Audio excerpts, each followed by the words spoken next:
We have a long way to go. But for the first time in 4 years, we have a strategy that deals with how things really are in Iraq and not how we wish them to be. After my first visit to Iraq in 2003, I argued for more troops. I took issue with the statements characterizing the insurgency as a few dead-enders or being in its last throes. I criticized the search and destroy strategy and argued for a counterinsurgency approach that separated the reconcilable population from the irreconcilable. That is the course now followed by General Petraeus and the brave Americans and the coalition of troops he has the honor to command. It is the right strategy. General Petraeus literally wrote the book on counterinsurgency. He is a determined, resourceful, and bold commander. Our troops, many of whom have served multiple tours in Iraq, are performing with great skill and bravery.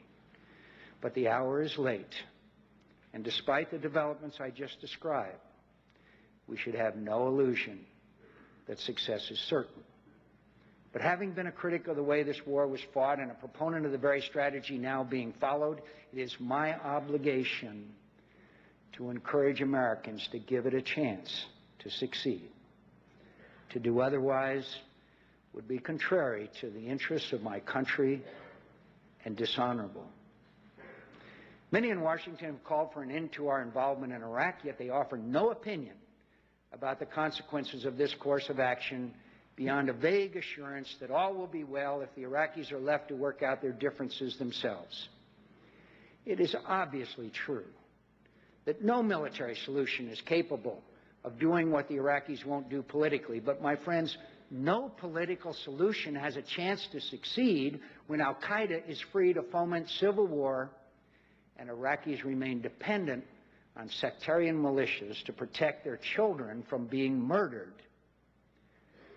America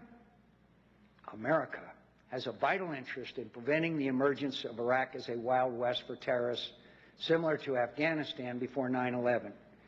By leaving Iraq before there is a stable Iraqi governing authority, we risk precisely this, and the potential consequence of allowing terrorist sanctuary in Iraq is another 9/11 or worse. In Iraq today, terrorists have resorted to levels of barbarism that shock the world, and we should not be so naive as to believe their intentions are limited solely to the borders of that country. We Americans are their primary enemy, and we Americans are their ultimate target.